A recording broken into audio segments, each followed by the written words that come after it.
pakai tunjangan kehormatan kan, berarti kehormatannya pakai tunjangan dong ya. Berarti kita nggak harus hormat lagi. Yang dikatakan kenaikan tunjangan itu dari sisi mana, yang mana? Oh, bertambah tunjangan, Mbak. Belum ada. Terus yang dibilang 3 juta per bulan. Itu dia saya katakan, itu hitungan dari mana? Dari wakil ketua DPR sendiri nggak dapet. Itu dia, nggak dapet juga, tapi nggak ketemu juga. Enggak, saya kira buka data saja, buka saja. Kalau soal joget, saya tidak bermaksud membela siapa-siapa. Itu murni hanya karena gembira. Jadi kalau dikatakan anggota DPR itu tidak bekerja, apalagi dibubarkan, jangan. Artinya bekerja dah dengan lebih baik. Oke, kemarin sesuai permintaan netizen, karena saya dituduh buzzer katanya. Pengalian isu gue dituduh, bro. Bahas dong DPR. Nih gue datengin orang DPR, Pasha Ungu, Sigit Purnomo. Yoi.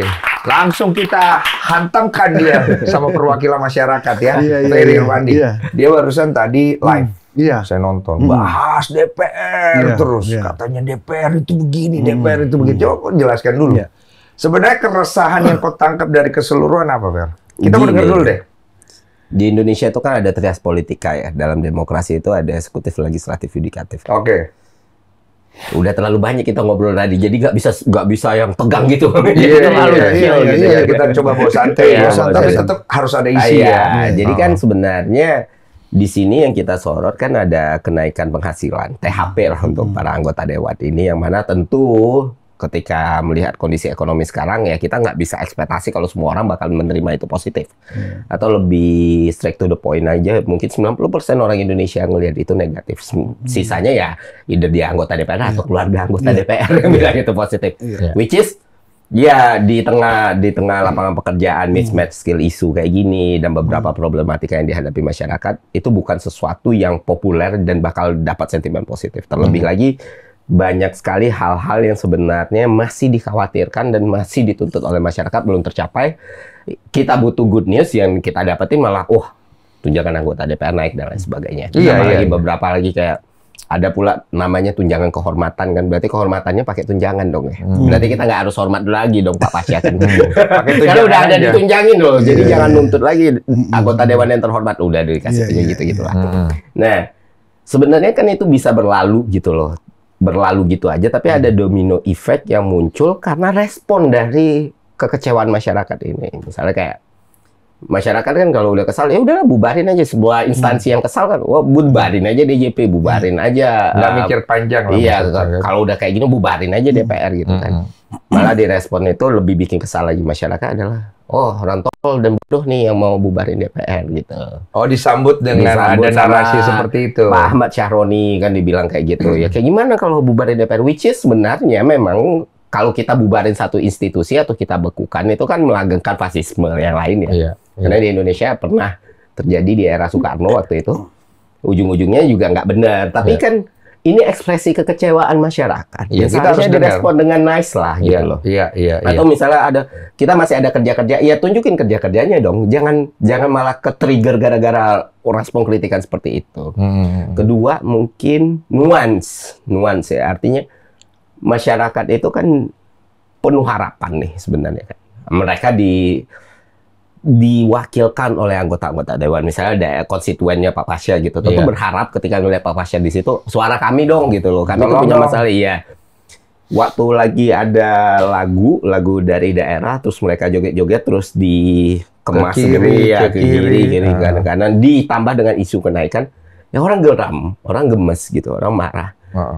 Dan sebenarnya itu kan biasa ya, dalam dinamika politik atau komunikasi publik itu biasa gitu, dan harusnya ya tinggal direspon, ini waktu itu karena kita menghargai lagu daerah bla bla bla, jadi udah, dan kami minta maaf dengan respon kayak gitu, itu kan sebenarnya selesai. Clear.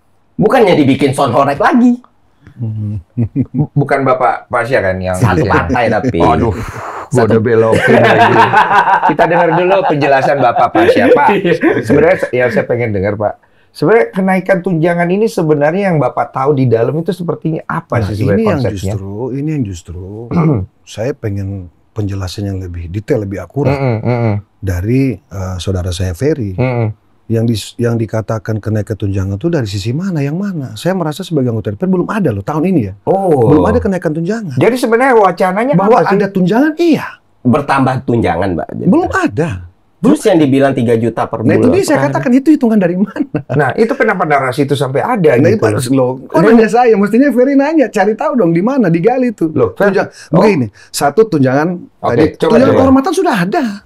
Dari awal kita dilantik sudah ada. Itu sudah ada. Ini kan soal isu bahwa ada kenaikan tunjangan. Oke. Nah ini yang kita tanya di mana? Kita juga dalam tanda petik, wah asing juga nih kalau ada kenaikan. Iya dong. Iya dong. Tapi begitu isu ini menguat, kita juga bingung, yang mana yang menguat? Oke, tahan dulu ya. Atau udah ya. Berarti tunjangan kehormatan Tidak, itu sudah ada. Sudah ada dari Sudah awal. ada. Iya, bilang Dan sudah sudah. berlaku dari dulu. Sama halnya tunjangan komunikasi, Oke. tunjangan transportasi, Oke. termasuk yang lagi ramai dibahas tunjangan rumah Oke. jabatan, Iya. rumah kontrakan ada. Tapi itu sudah ada dan saat ini Sejak saya dilantik itu dapat di bulan pertama kita kerja. berarti kemarin bukan dinaikin bukan. Tidak ada. Kalau saya lagi berpikir, tadi saya kesini saya mikir 3 juta itu dari mana ya? Nah, itu kemarin yang keluar dari wakil ketua DPR sendiri loh, Bang. Salah. Mungkin Iya. begini. Oh, Mungkin iya. begini. Masyarakat berasumsi ada bahasa 58 juta Oke. tunjangan rumah Rumah. bagi anggota DPR. Itulah mungkin dibagi-bagi per hari.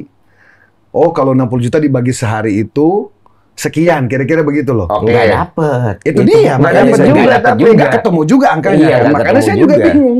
Yang dikatakan 3 juta per hari itu di mana? Coba kita tanya. Nah, sekarang kan Enggak, saya kira buka data saja, buka saja. Di Karena mana? gini loh, kita kan Di mana? saya Iya. perwakilan masyarakat. Di mana? Saya perwakilan masyarakat awam. Saya di Oke? dalam. Oke. nah itu kan Bapak aneh saya ya. di dalam. Iya. Lu yang lebih ngerti, ya Oke. kan, akademisi. Ah. Gue nih nggak paham nih. Gue perwakilan masyarakat, Iya. gue awam. Yang gue lihat di TikTok ada orang joget-joget kena gaji 3 juta per hari, ya kan? Yang mana dikonfirm melalui wawancara, kalau kita tuh harus ada tuh gaji kayak gini karena kosan 3 juta per hari Betul. katanya. Nah, kalau narasi itu semua, kita bicara dulu tentang kenaikan-kenaikan yang memang tidak ada. Jadi sebenarnya datangnya dari mana? Kan Nah, itu itu dia, pertanyaannya. itu dia. Nah, sebenarnya kan dalam pidato presiden kan juga dibilang kalau emang ada kenaikan atau waktu itu dikomparasi sama BUMN kan. Yang mana wah ini DPR juga harus nananingunya. Bahwa ke depan ada harapan, baik itu remunerasi, tunjangan dan lain sebagainya itu diharapkan masuk sampai ke wilayah DPR. Selama fiskal kita mencukupi kan nggak ada masalah. Jadi Bang Pasya Kalau sendiri kaitannya dengan pidato kenegaraan Bapak Presiden, saya kan ada di situ. Iya, isinya apa, Pak? Yang saya tahu tidak ada penyampaian Bapak Presiden. Tolong kasih tahu lihatkan kepada saya potongan pidato Presiden. Saya ada di situ. Tidak ada pidato Presiden mengatakan bahwa DPR kita tambahkan tunjangannya, nggak ada, Pak. Buka dong. Ginilah kita sederhanakan dulu. Oke. Ini mungkin ada salah persepsi, mungkin ya, Oke. bahwa kemudian DPR harus membuka diri terkait kritik. Masa itu nggak ada masalah. Betul. Nggak ada Iya. masalah, silakan saja. Kita ada yang namanya badan aspirasi kok. Betul, betul. Misalnya saudaraku Ferry datang pengen menyampaikan, nggak ada masalah. Meskipun saya tidak di badan itu ya, gitu loh. Saya Iya. ditaruh di badan pengkajian sama BKSAP. Iya. Tapi nggak ada masalah, kita bisa komunikasi. Ini soal komunikasi. Oke. tapi mungkin izin Bang. Itu satu. Ah. Yang kedua, saya harus terangkan dulu karena ini kalau saya melihat ini isu ini berawal dari joget-joget dibumbui soal 3 juta. Iya. Nah, saya terangkan dulu soal joget-joget ini. Bukan soal membela DPR, apalagi soal karena satu partai, bukan. Kita semua ada di situ, 580 anggota DPR plus DPD RI itu. Iya, kayak ada rapat di umum situ. itu kan ya? MPR, rapat MPR. Kejadian ada kawan kita yang kemudian seolah-olah berjoget di situ dengan kawan-kawan yang lain, ya, notabene itu lintas partai. Ya bahasa saya spontanitas, karena ada musik yang diputar di lantai 2 oleh adik-adik Universitas Pertahanan. Ada yang main musik kan? Dan memang itu masuk dalam acara. Masuk dalam rundown. Membawakan lagu nasional. Oke. Dianggapnya begitu, kira-kira gitu. Ada hiburan dari Unhan, lagu nasional dan lagu apalah kira-kira begitu. Oke. Nah, pada saat lagu itu, spontanitas kawan-kawan ini berjoget. Saya harus kasih catatan, saudaraku Mas Densu. Iya. Kalau DPR ini kan representasi masyarakat. Iya. DPR ini tidak tunggal loh. Kita ini berdiri mewakili banyak orang. Banyak orang. Yang kita bagi di dapil-dapil kita masing-masing. Betul. Saya, Jakarta Barat, Jakarta Utara, Pulau Seribu. Daerah sini nih. Artinya aspirasi, meskipun cakupan tugas kita nasional. Betul. Gitu loh. Betul. Nah, yang saya ingin sampaikan gini. Apa salah kalau kemudian representasi masyarakat, dalam hal ini teman-teman DPR, bergembira karena pidato kenegaraan Bapak Prabowo Subianto sangat paripurna. Sangat paripurna. Apa isinya pidatonya? 10 bulan kinerja beliau, semua luar biasa. Beliau bicara tentang soal hilirisasi, Pak. Ya. Hari ini kita tahu, Bang Densu, rata-rata kalau kita bicara potensi ekonomi selalu mulainya dari kota. Nah, melalui hilirisasi pangan, melalui koperasi, artinya ada potensi ekonomi yang terbangun, tumbuh di pojok-pojok desa. Iya, betul. Tumbuh di kampung-kampung. Gitu loh. Selama ini dalam tanda petik terpinggirkan. Oke. Gitu loh. Selama ini terabaikan. Betul. Semua kita bicara ekonomi pusatnya di kota.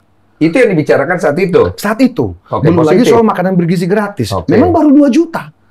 Gitu, baru 2 juta. Gitu loh. Tapi kan tujuannya kan sampai ke target yang disampaikan oleh Pak Prabowo. Iya. Minimal tahun depan misalnya 10 juta. Terus meningkat sampai ke 8, targetnya 80 juta. Oke, 2 poin. Makanan bergizi gratis Oke. misalnya gitu loh. Oke. Apalagi penegakan hukum. Oke, poin Kita 3. lihat penegakan hukum, Pak. Ini ada 2 hal ya. Iya. Penegakan hukum terkait yang bahasanya orang itu ada istilahnya penegakan hukum hanya tajam ke bawah, tumpul ke atas. Iya. Faktanya hari ini, Pak, Bapak lihat sendiri kan informasi Iya. di media. Barusan ketangkep. Itu orang badan beliau, Pak. Iya, tapi barusan ketangkep Itu dia. Iya. Orang badan beliau ketangkep. Oh, paham. Ini bukti bahwa kemudian Pak Prabowo tuh on track soal penegakan hukum. Belum lagi soal pelanggaran-pelanggaran Iya, iya. yang sebenarnya berdampak pada fiskal kita. Ya, Iya, ya, iya. ya kan? Ya mohon maaf ya, tambang ilegal, Iya. koruptor, Iya. ya kan? Iya. Kawan-kawan kita yang di dalam. Itu kan semua berdampak pada fiskal kita. Oke. Di situ tunjangan tidak ada tunjangan. Tidak ada bahasa Nah, tunjangan. Itu baca Ibu Puan Maharani memberikan penjelasan. Kan sudah dianulir sama Pak Dasko kemarin. Bukan lagi beritanya Pak Dasko. Bukan dong berita Pak Dasko. Pak Dasko mengatakan kemarin informasi kurang lengkap. Satu. Oke. Dan kedua, tidak ada tunjangan tambahan. Kecuali yang tadi dikatakan soal kontrak rumah. Oke. Kontrak rumah ini juga, Mas Ferry, 600 juta yang dicicil oleh pemerintah selama 1 tahun Oke. untuk kontrak rumah selama 5 tahun. Oke. Which is itu 600 juta kalau dibagi 5 tahun, berarti berapa, Mas? Iya, sekitar 120 juta Iya, kan? 120 juta ya. Per tahun. Per tahun ya. Pertanyaannya, wajar nggak 120 juta per tahun kita kontrak rumah? Wajar itu dulu. nggak, Mas Itu Ferry? dulu. Masuk dulu nggak? Wajar. Enggak, ini dijawab dulu berarti. Oke, kan? jawab dulu deh. Berarti kan masyarakat nggak marah kalau Bu Puannya udah ngomong kayak gitu, Bang. Nah itu dia. Artinya kan di sini kalaupun ada pemberitahuan perbaikan setelahnya, bukan salah masyarakat yang kesal karena dengar itu kan berarti. Iya, iya. Kecuali ternyata tidak ada statement resmi yang bilang ada tunjangan naik, masyarakatnya marah. Nah. Mungkin kita bisa blaming masyarakatnya kurang memahami, tapi kan the fact dalam situasi dan momen seperti itu ada keluar bahasa itu yang ternyata Iya, nantinya betul. sudah dianulir, berarti kemarahan masyarakat itu nggak bisa kita anggap tanpa alasan gitu. Iya, ngerti aku. Istilahnya Iya. kan apa yang keluar dari sana harusnya dari satu pintu kan. Iya. Ya. Sehingga pintu itu akhirnya jelas terstruktur. Tapi kalau kemudian akhirnya di sini bilang ini, kemudian ditimpalin Iya, sebelah sini oh ini kan. masyarakatnya yang jadi di gaslighting kan nggak fair juga Iya. jadi ya kan. Ya, saya tidak bilang begitu ya. Iya, iya ini kan Saya tidak bilang begitu. Maksudnya diluruskan dulu. Saya tidak bilang begitu. Saya tidak bilang bahwa Ini kayak acara di masyarakat TV ya. tidak mengatakan bahwa masyarakat salah dengan sikap itu, tidak loh. Saya tidak Enggak, mengatakan iya. itu.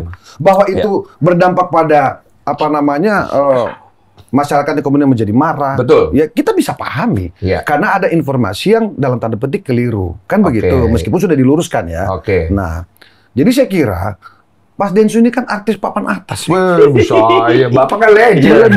Melebihi kawan saya Pasya Ungu. Gitu kira-kira. Jadi maksud saya gini loh, istilah doorstop, istilah Iya. press con kan kita sudah biasa menghadapi kayak gitu. Paham, paham. Nggak usah lah di dunia politik, kita di dunia apa entertainment kan kadang-kadang kita keluar syuting, keluar manggung, Di udah ada frame. wartawan tiba-tiba. Nah, kadang-kadang kita juga, mohon maaf bahasa saya tuh keseleo lah kira-kira Iya, begitu. iya. Ada yang kita belum paham, kita Iya. main ngomong, ya saya kira masih bisa dimaklumi lah. Betul. Bukan sikap masyarakat marah, ya kita harus maklumi. Iya. Nggak ada masalah. Itu kan reaksi positif Iya, ya. nggak ada Tapi masalah. ada beberapa teman, ya sorry ya, itu kan mendapat kecaman ya. Saya nggak usah sebut nama. Iya, lah ya. iya, iya. Saya aja yang sebut nama. Ya, silakan. ada yang mau disebut di situ. Ada keresahan nggak di situ? Boleh Enggak, aku disampaikan tuh nggak? nggak pernah sama sekali masalah personal ya. Karena Iya, kan, iya. Iya, pejabat publik ya berarti ada responsibility publik Ada di tanggung situ. jawab ya. publik. Pucuk, Iya, iya. makanya nggak pernah ada serangan secara personal atau nggak apa. Iya, Tapi di sisi yang lain kayak kritik aku di awal konsisten sebenarnya. Masalah naik, ada kebijakan populer, ada unpopuler. Ya namanya kita di pemerintahan, semua mentor-mentorku bilang, ya namanya di pemerintahan pasti kayak gitulah. Dan pernah juga ada di dalam pemerintahan, jadi tahu. Yang mungkin perlu dievaluasi dari legislatif atau eksekutif kita ya. responnya itu loh, respon dari satu tuntutan atau kritik sebenarnya. Yang bikin itu api tambah besar adalah ya kayak tadi saya bilang ya. Misalnya dibilang ini kok joget-joget, seharusnya tinggal dijelasin, ini kita lagi jadi kayak Bang Pasya ngejelasin barusan Sesantai itu aja maksudnya, jangan terlalu di-over. Kita ngerti, yang pasti pertama harus nunjukin kalau kritikan itu didengar, kita ngerti, tapi ini konteksnya lagi kayak gini, bukannya bikin sonorek. Ya itu kan berarti ada ketidakdewasaan gitu loh. Maksudnya dilurus, iya sih sebenarnya aku juga setuju sih. Maksudnya gini nih, maksudnya kayak Bang Pasya aja itu. Ini akademisi, Bapak, saya masyarakat, ya kan. Jadi saya juga ngerasa kayak saya nggak ada masalah personal ya. Saya juga ngerasa bahwa kayak loh ini di framingnya yang salah. Ada orang pengen ngerjain beliau atau memang beliaunya ini nggak paham kalau sebenarnya ini lagi sensitif loh. Jangan kesana dong gitu loh maksudnya. Nah, itu kan pada saat kejadian joget-joget yang di MPR itu, kan Mas Pasya sendiri kan tidak bergeming tuh. Nah, ini saya ada pertanyaan dulu. Bapak saat itu tidak tahu lagunya, atau Bapak saat itu sedang memikirkan tagihan listrik, atau apa? Karena Bapak mukanya serius banget tuh, lagi gini aja. Orang lagi joget-joget, Bapak kayak, ini token saya kayak belum dibayar gitu. Bapak sedang berpikir apa saat jadi itu? sorotan ya. Sorotan, tapi positif. Masalah ada highlight juga. Saya juga surprise. Saya yang sudah hampir tidak terlihat sebenarnya, masih bisa menjadi point of view gitu loh. Karena lihat gitu. Sampai ada sorry Bang, sampai ada desas-desus Pasya Ungu sudah tidak tahan dengan DPR dan mundur. Itu FYP. Sampai Bapak tuh udah di framing bahwa Bapak itu sudah keluar dari DPR gitu loh. Kesannya begitu. Pak Densu, kita ini kan mau masuk ke DPR juga susah. Tiba-tiba mau keluar ya? Tiba-tiba mau keluar. Nyari suara. Kita mau nyari alasan mau keluar juga nggak ketemu. Nyari suara kayak orang gemis dulu. Tolonglah gitu. Pak Densu lihat bagaimana saya tiap hari turun kan dulu kan. Kampanye segala macam Pak. Dan saya murni Pak, nggak ada kepentingan. Saya kira saya betul-betul hanya ingin ada bagian dari hidup saya bisa bermanfaat. Bisa berkontribusi buat negara. Iya, itu aja, itu yang pertama. Nah, soal tadi diem itu kan pengambilan gambar sekian detik apa sekian menit kira-kira begitu. Bapak ternyata aslinya joget. Berarti Bapak tidak sadar kamera. Memang saya tidak. Saya tahu ada kamera. Di situ kan kita sudah tahu ada kamera. Kenapa kita harus selalu aware ya? Karena tiba-tiba tuh spot itu bisa nongol di layar lebar itu, Pak. Karena kan nggak lucu kalau ada presiden lihat. Jadi kita tuh, saya pribadi saya nggak ngomongnya, saya pribadi selalu awas gitu loh. Wah, jangan sampai pas mohon maaf, apalagi kadang-kadang kan itu kan di dalam dingin sekali Pak. Kadang-kadang seseger-segernya kita, Fer, itu bisa ngantuk Pak, benar. Makanya perlu gerak. Perlu kadang-kadang lu sujon ya. Menurut gua karena lu harus gerak gitu. Nah, saya itu kadang-kadang kan enggak masuk akal Bang Densu, enggak. Tapi gini, soal kita kita terbuka saja. Yang tadi disampaikan oleh Mas Ferry tadi itu Pak Eko ya, bahwa ada Eko ya, gue nggak tahu disebut yang goyang joget terus bikin sound horek misalnya gitu kan, katanya seperti itu. Yang saya tahu beliau hari ini atau kemarin itu sudah menyampaikan ke publik juga permintaan maaf. Permintaan maaf. Udah ada. Ya apalah bahasanya. Ini miskomunikasi karena kan ada aksi ada reaksi ya kan. Beliau begitu, tiba-tiba masyarakat beraksi dan beliau lagi merespon lagi misalnya mungkin merespon lagi apapun alasannya. Saya kira kita sudah sama-sama dewasa gitu kan, sudah sama-sama dewasa, sama-sama mengakui lah kalau memang ini dianggap sebagai keteledoran, ya kita akui lah ini ada keteledoran, ini kekeliruan gitu kan. Nah, tapi kalau bumbu-bumbunya tadi ada 3 juta per hari, itu saya juga belum ketemu gitu loh. Angkanya belum masuk. Ketemu. Kalau soal joget, saya tidak bermaksud membela siapa-siapa, karena yang joget di situ bukan hanya Pak Eko, bukan hanya Pak Uya, banyak di situ, karena saya lihat sendiri. Nah, itu murni hanya karena gembira. Pidatonya Pak Prabowo itu luar biasa, Pak. Kalau Bapak bisa putar ulang itu pidato Pak Prabowo itu apa yang ditangkap pas pidato suksesi itu? Pak, suksesi program pemerintah selama 10 bulan itu luar biasa. Ada yang meragukan kita dulu bisa swasembada. Soal pangan misalnya gitu loh. Akhirnya dalam 10 bulan ini kita surplus, kira-kira seperti itu. Betul, nah, itu surplus, Pak. 3,9 juta, Pak. Gitu loh. Artinya yang pertama, kita sudah tidak perlu lagi impor, kira-kira begitu. Kebutuhan dalam negeri kita sudah terpenuhi. Bahkan kita bisa ekspor. kalau ada negara-negara tetangga kita perlu, kita sudah bisa ekspor. Positif lah. Positif gitu loh. Dan lain-lain. Penegakan hukum. Termasuk ya alutsista, kira-kira begitu kan, bahwa kita, ya, Pak Prabowo militer kan Pak. Iya, selalu paham. bicara tentang ketahanan negara. Kan? Cuman di sini ada Tapi catatan. rangkumannya positif Pak. Positif, tapi ada catatan. Sebenarnya salah satu yang men-trigger juga, bukan selain joget, adalah kenaikan pajak. Pati, menurut saya sebagai orang awam ya, lurusin gue ya, gue ngelihat kejadian di Pati itu kejadian paling bikin gue shock. Karena kenaikan pajak sampai ratusan persen ya, 250% gitu loh. Jadi Pak Densu, kan daerah negara itu kan bisa bergerak, dasarnya kan dari pendapatan kita. Tapi nggak 250%. Kan tidak semua daerah punya pendapatan yang baik seperti daerah-daerah yang lain. Misalnya daerah itu punya potensi yang lebih lah. Iya, perkebunan, tambang misalnya. Termasuk soal ikan, kita bicara perikanan, potensi-potensi itu yang bisa mendatangkan pendapatan daerah lebih tinggi. Paham. Dan juga untuk daerahnya kan maksudnya mungkin Pati ya. Saya sih tidak terlalu dalam tentang Pati, tapi mungkin Pati itu dianggap tidak ada cara lain untuk percepatan tadi pendapatan daerah karena programnya begitu besar, begitu banyak, janji-janji kepada masyarakat begitu luar biasa. Gimana cara solusinya? Salah satunya yang paling cepat memang pajak. Tapi kenaikan pajak memang tidak serta-merta. Kalau saya ini kan jelek-jelek ini pernah wali kota Pak. Iya, makanya saya undang Bapak kan. Nah, maksud saya sukses waktu itu. Kenapa tidak bisa satu kebijakan itu tidak melalui proses, Pak? Ya, dan sosialisasi. Sosialisasi penting dan tidak serta-merta. Misalnya kita akan sampaikan setelah rapat para tokoh, misalnya akademisi, misalnya para pemuka agama bahkan semua diundang kira-kira begitu, ketua-ketua adat. Nah, kita akan ada rencana seperti ini. Kita akan bangun ini. Kita nggak punya uang. Kita harus cari-cari dengan seperti ini. Kira-kira bagaimana menurut Mbak? Kira-kira seperti itu. Itu pun dikasih jenjang. Kita akan melakukan misalnya 1 tahun ke depan ya, atau secepat-cepatnya 6 bulan ke depan. Karena mungkin di Pati ini cukup ngagetin. Mungkin di Pati cukup ngagetin. Bukan hanya ngagetin, saya shock juga sih Pak.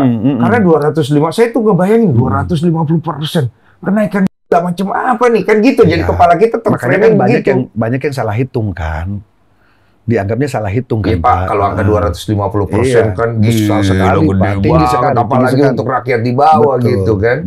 Itu yang akhirnya membuat orang jadi buas kan. Nah, trigger ini ya menurut aku akhirnya awalnya ya. Jadi kemana-mana ya. Jadi kemana-mana karena kan kena ke beberapa kota lain. Akhirnya nyampe kemarin ya aku lihat kan ramai kan akhirnya. Orang disikat pakai gas air mata, ditembak pakai itu. Ferry ikut demo, Pak. Ini baru pulang nih, Pak. Iya, benar nggak ikut demo kemarin? Lu beneran ikut turun? Gini Bang. Pertama kita masalah Pati nih, aku bisa jelasin sedikit. Ini cakep nih. Terstruktur kita. Iya, coba kita strukturkan. Iya, jadi yang naik di Pati itu PBBP 2. PBBP 2 itu pungutan atas NJOP, kenaikan NJOP. Nah, matematika dari kenaikan NJOP itu dihitung per tim daerah masing-masing. Nah, di Pati 14 tahun nggak naik. Jadi timnya Pati itu nyusun nih, tiap daerah tuh kayak NJOP beda-beda. Jadi biar lurus dulu 250% itu angka dari mana. Nah, tiap daerah itu berbeda-beda. Misalnya kayak ini daerah Pondok Indah, bahasa bayinya kayak gini. Daerah Pondok Indah sama Bekasi, kan beda. NJOP-nya kan beda, per meter berbeda. Nah, setelah disusun, terbitlah NJOP baru nih setiap daerah, tanah sama bangunan. Nah, di range. Jadi kalau kenaikan dari tahun 2024-2025-nya sampai 250%, maka dia kena potongan sekitar 0,42%. Nah, lebih gede lagi dari 250%. Misalnya kenaikan, misalnya Abang hari ini NJOP Abang 1 juta, besoknya 3.500.000, berarti kan 250% itu naiknya, ya kan? Berarti Abang kena potongan itu ya itu tadi 0,42 itu. Nah, bukan 0,42%, berarti 0,42. Nah, kalau ternyata naiknya 400%, kenanya lebih kecil persentasenya. Jadi 0,39. Kalau bisa lebih tinggi lagi, persentasenya bisa 50-60% pungutan itu ketika kenaikannya itu nggak ada 0 atau kenaikannya itu 1, maka dalam tabelnya itu lebih dari 250%. Nah, itu PBBP 2 aturannya. Nah, ketika PBBP 2 kena, ketika di daerah yang kenaikan NJOP gue sampai 250% nih. Nah, lebih dari itu mereka harus bayar lebih kecil lagi bahkan persentase, tapi nilai yang mereka bayar harus lebih banyak. Sebenarnya itu, gue bisa bilang kayak gini Bang, itu regulasi yang sering terjadi di daerah-daerah, di Pemda-Pemda daerah penyesuaian seperti itu sering terjadi, dan angkanya selain Pati banyak sekali daerah-daerah yang lebih fantastis. 1000% ada perhitungan sampai itu kenaikan gue pernah baca ada. Iya. Nah, sekarang kita coba identify problemnya. Kenapa itu jadi marah banget? Kenapa itu jadi kisruh banget? Balik lagi sama kayak kejadian DPR kemarin. Respon pejabat publiknya. Malah nantangin balik. Kalau 50.000, jangan kan 5.000. 50.000 kalian kesini nggak akan gue cabut, kata Bupat. Jadi ini soal respon ya sebenarnya. Nah, paling buruk dari ini, sorry Bang, kalau temu nih poinnya. Komunikasi publik di pemerintahan kayak gini, baik legislatif ataupun eksekutif, yang kita rasa adalah PR-nya bagaimana merespon masyarakat, bicara dengan masyarakat. Itu bisa dibilang kalau ya nilainya itu poin merah. Tanda kutip kurang empati. Kurang itu masih terlalu bagus. Tidak ada jadinya empati. Bukan tidak ada sih. Bapak perlu. Ini masukan yang konstruktif ya Bang. Iya, perlu perwakilan untuk di publik itu sebenarnya yang orang yang bisa berbicara dengan empati. Ya, selama ini kan masalah di pemerintahan selalu muncul kayak gitu. Sebenarnya in the case nih, side to side-nya tuh ada lah kayak misalnya beberapa program kayak pelonggaran TKDN itu kan sebenarnya bagus ya. Untuk konsumen tuh kebanyakan bagus. Tapi dikomunikasikan dengan cara yang salah. Dibicarakan dengan cara salah dan direspon dengan salah pula. Apa urusannya? Bang Pasha pernah jadi wali kota. Mungkin Kak, dalam seumur hidup Bang Pasha ketika di demo, maju sini kalian 50.000. Kenapa? Iya, datang 100.000 kan jadinya. Kalau saya Bapak berani. Kemarin aja anaknya dia apain langsung nyawa. Berani dan bodoh kan berbeda. Kami pun juga pernah menghadapi demo. Di Kota Palu pernah menghadapi demo. Kan ya, mohon maaf, bisa dicek juga lah di berbagai media. 2016 sampai 2018 kan sebelum kita tsunami ya, sebelum kita bencana alam, kita pernah menghadapi itu. Ya, berbagai persoalan lah pada saat itu. Tapi memang saya sepakat tadi dengan Ferry bahwa memang kadang-kadang cara merespon kita terhadap aksi atau reaksi masyarakat ini juga penting. Perlu diperhatikan sekali. Harus lebih wise lah, kira-kira begitu. Jadi jangan karena seolah-olah ini zamannya sudah terlalu terbuka, ya kan, bebas juga bicara. Karena bebas berpendapat kan tidak hanya untuk masyarakat. Pejabat publik pun juga mungkin merasa, ini juga gue juga bebas berpendapat. Gue bagian dari masyarakat gitu. Jadi ya, ini harus didudukkan kan, kira-kira begitu Pak. Makanya kontrol diri kita ini yang paling penting sebenarnya gitu loh. Saya suka banget. Jadi bahwa kemudian DPR juga ini tidak sempurna, ya kita sepakat. Semua tidak sempurna. Tapi kalau DPR dianggap tidak bekerja, ini yang saya mohon maaf, saya tidak sepakat. Kenapa? Bang Densu, kalau DPR ini dianggap tidak bekerja, maka seluruh program pemerintah tidak berjalan. Karena semua pasti melalui pengesahan DPR. Tapi ini bukan membela diri, bukan. DPR ini banyak kok yang kerja kok, banyak kok. Memang pola kerjanya tidak sama dengan pemerintah. Eksekutif tidak sama. Kami tidak 9 to 5, tidak kemudian jam 7 pulang jam 5 sore, enggak. Kita bisa. Tadi malam kami baru menyelesaikan RUU Haji itu sampai jam 12 malam. Apa itu hasilnya, Pak? Ya sudah diketuk kemarin masalah kuota. Kan ada yang mengatakan masa tunggu kita haji ini terlalu lama. Di Bantaeng, di kampungnya kita itu 49 tahun. Terlalu lama, Bos. Itu yang kemudian kemarin di Komisi 8 difokuskan bagaimana caranya, dicari solusinya, sementara kuota terbatas dari kerajaan Saudi. Dan kita cukup bersuara loh masalah itu. Saya lihat beberapa kali. Alhamdulillah. Nah, itulah yang kita upayakan. Termasuk pembimbing hajinya, petugas haji daerahnya. Artinya DPR itu bekerja, kan kita kan kolektif kolegial ya. Kita kan, tapi secara umum kita kan anggota DPR RI. Jadi kalau dikatakan anggota DPR itu tidak bekerja, apalagi dibubarkan, janganlah. Jangan juga. Jangan. Kalau aku sepakat. Kalau di demo boleh. Iya. Kalau saya setuju kalau di demo, karena kan demo adalah bentuk daripada batasan masyarakat. Tapi kan demo itu jangan sampai berakhir dengan anarkis. Anarkis itu maksud saya jangan sampai yang mendemo anarkis dan jangan sampai di demo dianarkisin. Kemarin kan lumayan banyak tuh, Fer. Nah, ini menarik nih Bang kalau kita ngebahas ini. Pertama, kita kan tahu pembubaran salah satu trias politika di negara demokrasi itu kan bukan solusi sebenarnya. Pembubaran eksekutif, pembubaran legislatif, atau segala macam. Itu akhirnya menegangkan power yang lebih besar.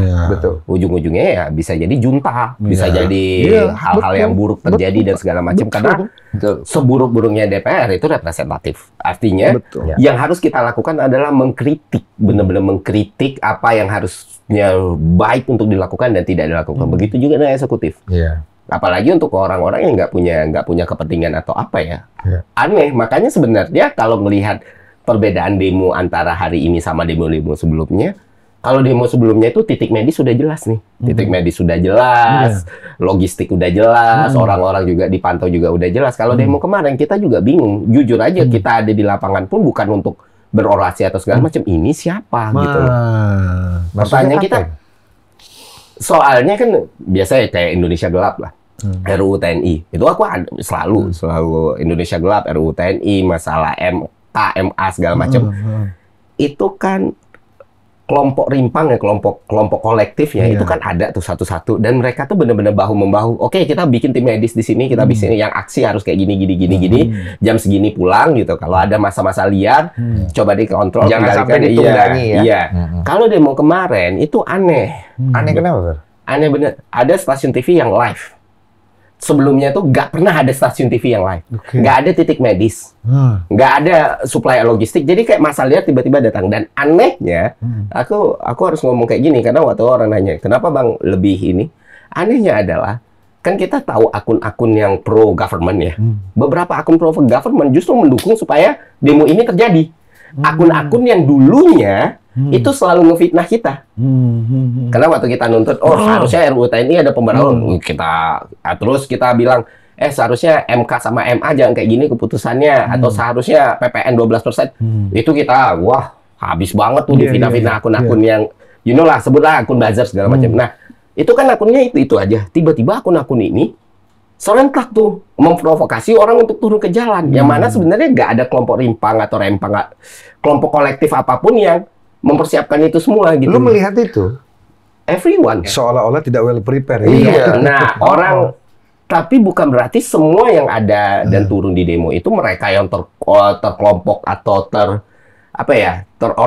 terkoordinir atau segala macam. Ada yang memang datang ke situ karena memang menyuarakan kekecewaannya kepada nyampur lah ibaratnya. Tapi yang nge-trigger awalnya ini yang dipertanyakan kan gitu. Anehnya nggak ada lah kelompok-kelompok. Dulu tuh setiap ada aksi atau apa, poster tuh pasti organik. Artinya poster tuh emang buatan tangan atau buatan desain. Nggak ada tuh orang-orang bakal main AI, atau nggak ada tuh tiba-tiba ada kayak ini kode Prabowo untuk masyarakat marah ke DPR. Itu nggak pernah narasi yang dipakai teman-teman yang selama ini memang berjuang. Itu nggak pernah. Makanya semua orang kaget. Triggernya apa? Kita tahu DPR harus dibenahi, kita tahu DPR harus dikritik, dan kita tahu banyak respon yang salah, dan kita banyak sekali kemarahan dan banyak sekali kekecewaan dan kekesalan.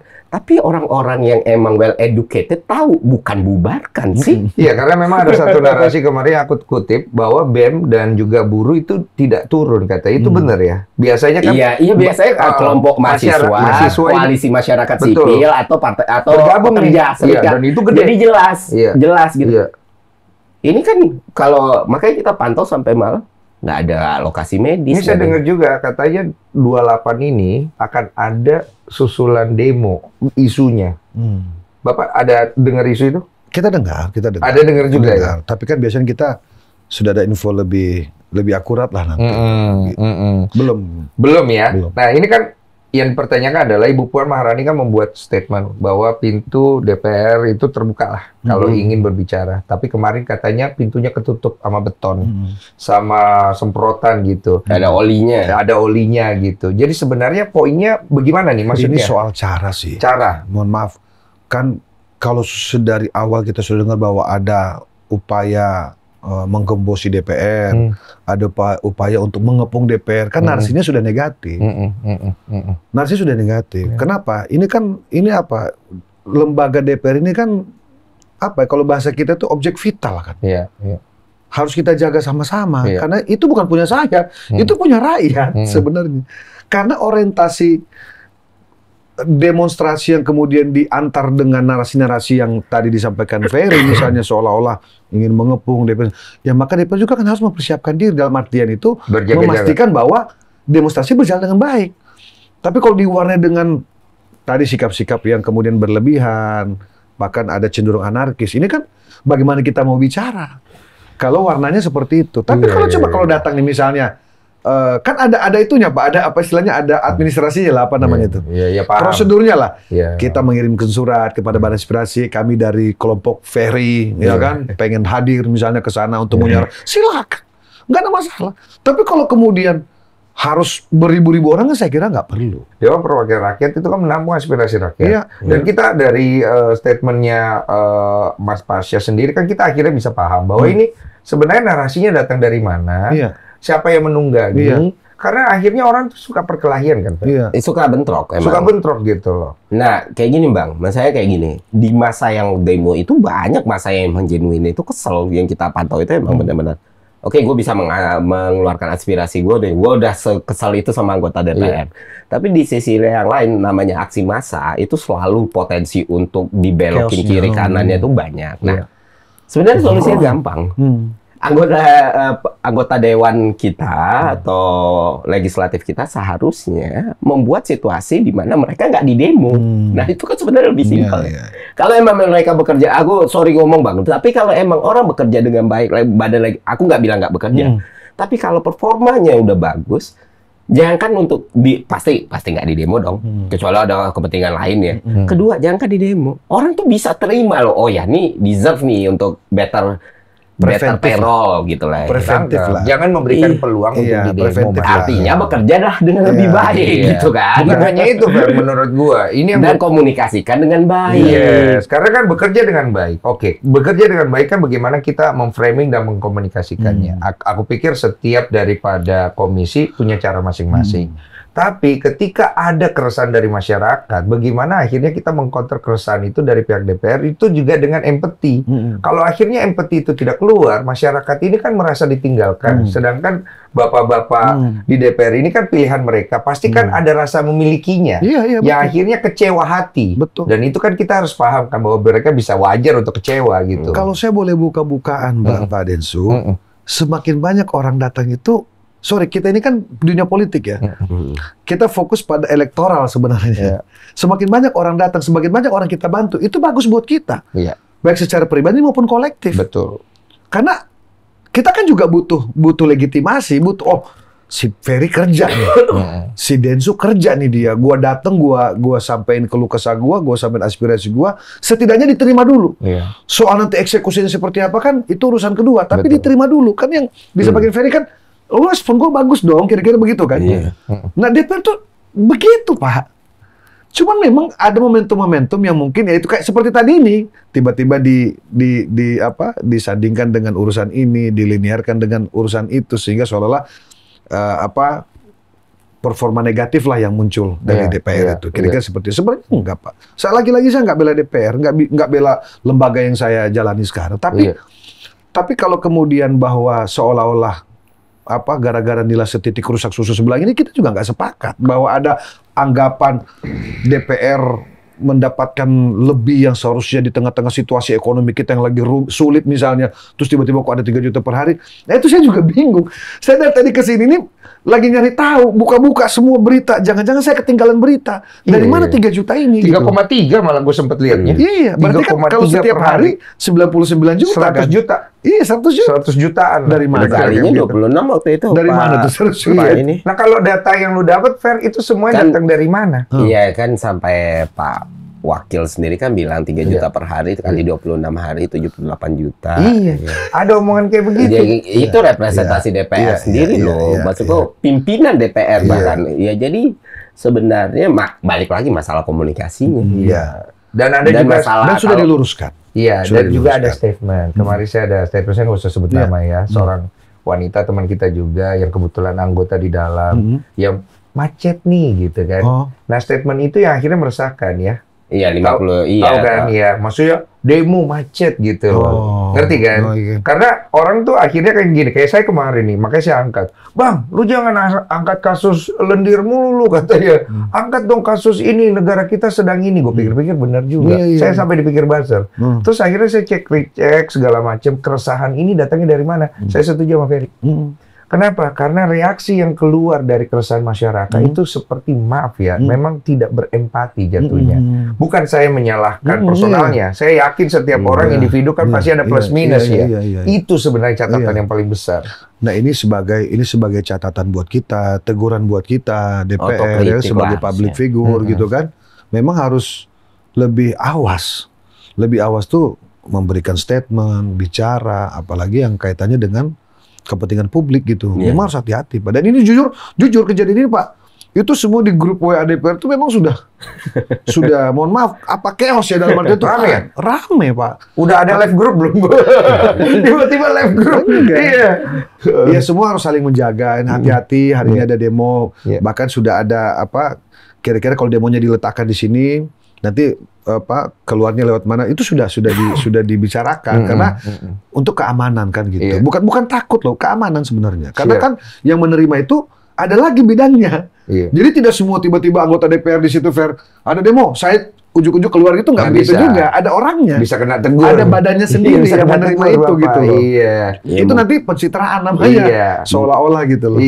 Mungkin waktu itu salah satu kemarahan publik itu kan kayak Bintaro Senayan macet nih. Jadi kita butuh tuh uang tambahan. Yang mana sebenarnya saya sebagai pelaku rocker rombongan kereta tahunan tuh Pondok Ranji Jakarta Pusat, jujur udah bertahun-tahun udah nggak naik KRL, tapi dengernya itu kesel karena tahu tuh repot banget dari Bintaro harus ke dulu ya rutenya Tanah Abang kalau ke kantor saya harus ke Juanda berapa kali muter, terus dengan alasan kayak gitu ya kita kan anggota dewan harus kerja gitu. Kalau Bintaro dan TPK lu Bintaro Senayan. Iya. Ya maksud gue kita setiap hari saya PNS kerja 7 sampai jam 5 gitu ya.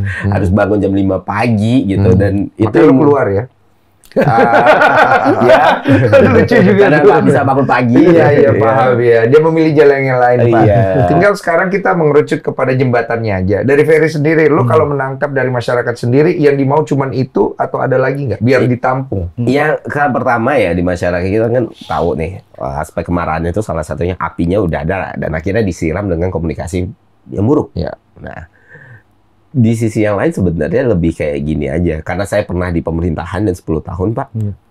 Dan kebetulan waktu itu ngurusin PR dan Humas. Dengan tim itu saya selalu bilang, kita sebagai orang government, kita tuh harus tahu. Tugas kita adalah bukan menjaga citra baik sebenarnya. Karena citra baik itu adalah kausalitas dari pekerjaan yang kita lakukan. Kalau dilakukan benar. Iya. Artinya apa? Yang kita harus bisa memberitahu yang benar. Yang benar seperti apa tanpa harus menyudutkan pihak lain karena kita civil servant. Civil servant artinya pelayan masyarakat gitu loh. Sama junior sama tim yang aku pimpin waktu itu selalu bilang kayak gitu. Jadi ketika masyarakat kecewa dan mereka mengkritik itu sesuatu yang wajar. Tapi ketika kita bekerja dengan bagus mereka tidak mengapresiasi it's okay gitu loh. Karena itu bagian dari pekerjaan kita. Karena kita dibayar untuk itu. Ini pernah dieksekutif. Pinter, Pak. Jadi, sebenarnya nyambung. Tunggu, mau nanya. Kasih saran dong.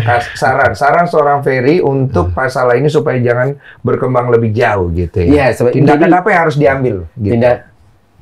Kan namanya pejabat pemerintah itu kan selalu dibilang public speaking-nya harus bagus tuh. Itu nggak masalah. Tapi satu lagi yang harus bagus. Pendengarannya sih. Kupingnya terlalu tipis kadang. Dan akhirnya tipisnya kuping itu menghasilkan masalah yang lebih besar lagi. Ini dari ekspertis aku ya komunikasi ya. Kedua kalau untuk dari legislatif sendiri, ya sebenarnya semua itu nggak kepikiran Pak kalau aku di anggota DPR sekarang. Nggak tahu, ini mungkin kita ngomong terlalu DPR tuh bertahun-tahun citra, apalagi sejak reformasi nggak pernah DPR tuh jadi lembaga yang disukai. Nah di periode ini apakah nggak pernah mikir sekali aja? Kita jadi DPR yang disukain yuk pertama gitu. Iya lagi. Iya kan? Iya Pak. Bisa nggak tuh Pak? DPR yang disukai itu kan artinya sebenarnya kan ya banyak sekali undang-undang yang bisa dieksekusi yang udah mandek puluhan tahun. Iya Pak. Itu Pak rampas hak itu. Kalau perampasan aset terlalu politis yang sederhana perlindungan. Terlalu politis ya Pak. Perlindungan rumah tangga misalnya. Saya setuju lagi Pak. Rampas aset Pak. Iya. Kalau kita ini kan pada prinsipnya selama itu baik untuk negara, baik untuk masyarakat, nggak ada masalah kok. Dan DPR itu sangat cinta dengan masyarakat. Kalau tidak cinta dengan masyarakat, yang pertama program pemerintah tidak akan berjalan satu. Tidak ada itu yang namanya revisi undang-undang penyesuaian dengan era hari ini misalnya. Banyak sekali hal-hal yang kemudian sebenarnya DPR itu kalau kita mau kupas ya, banyak sekali hal-hal yang sangat bermanfaat yang dilakukan untuk masyarakat. Banyak sekali Pak. Coba sekali-sekali Densu mestinya nih ke DPR nih, mestinya nih. Saya boleh lihat langsung tuh. Karena gini masalahnya Pak, kurangnya jembatan komunikasi dalam bentuk framing, di mana kita bisa melihat itu dengan positif.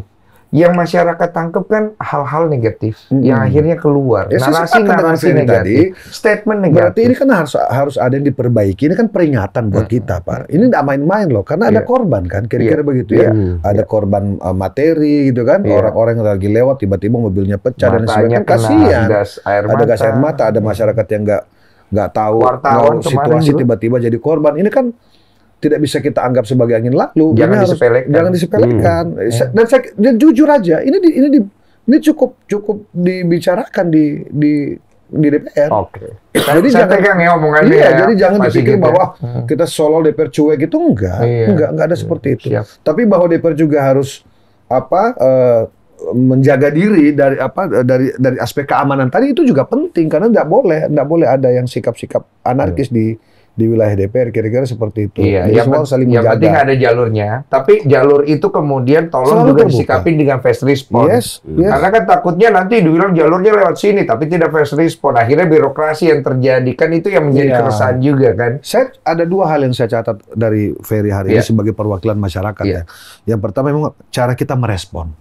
Cara kita merespon reaksi masyarakat. Betul. Memang kita bukan mengalah, harus banyak mendengar. Sabar aja, kira-kira begitu kan? Ya kan yang lebih tua harus sabar lebih aja, baru mendengar aja gitu. Seperti Bapak mengajarkan orang itu terhadap anak Bapak. Iya, harus banyak sabar mendengarkan gitu. Pak, ya.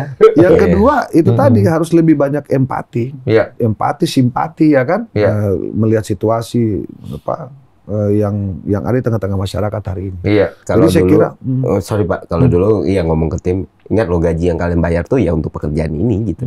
Ya udah sumpah serapah tuh ya itu kausalitas dari gaji yang APBN negara ini kasih ke kalian gitu. Nah itu yang karena kan aku tahu lah sense of belonging dari satu lembaga kan, kita kerja di lembaga gitu udah capek nih, tahu-taunya temen kita, peer kita atau atasan kita buat suatu blunder misalnya, aduh ini gua lagi nyapu gitu. Tapi ya bagian dari responsibility itu yang benar-benar anggota DPR harus paham. Kalau aku yakin lah banyak yang kayak Bang Pasya. Maksudnya Bang Pasya sendiri kan, aku kan pelajarin juga beberapa statementnya itu mendukung kenaikan penghasilan guru, mendukung itu segala macam kan. Dan banyak, dan nggak satu dua yang kayak gitu. Tapi at the end of the day ya, secara kolektif ada problem di sini. Ada problem yang benar-benar membuat masyarakat itu udah jengah. Ditambah lagi beberapa unsur yang lain, beberapa tambahan yang lain yang membuat orang-orang itu semakin trust issue. Iya, trust issue. Padahal ini kan harus ingat ya, anggota-anggota dewan ini kan ada konstituen ya. Yang mana kita sebenarnya sama-sama tahu mereka punya harapan gitu. Mereka milih karena mereka berharap. Betul. Kalau terus-terusan ini nggak dikonsider, bisa cerai. Iya, orang nggak akan ikut. Buat saya ini kayak perkawinan. Ini lagi ada masalah komunikasi. Ini bisa berpisah. Bang Desu tahu nggak? Angka partisipan pemilu itu makin tiap pemilu makin berkurang loh. Itu betul. Iya. Dan itu kan kita nggak mau, karena kan Bapak kan dari rakyat. Kalau kata kasarnya istilahnya mereka bilang dibayar pakai gaji uang rakyat.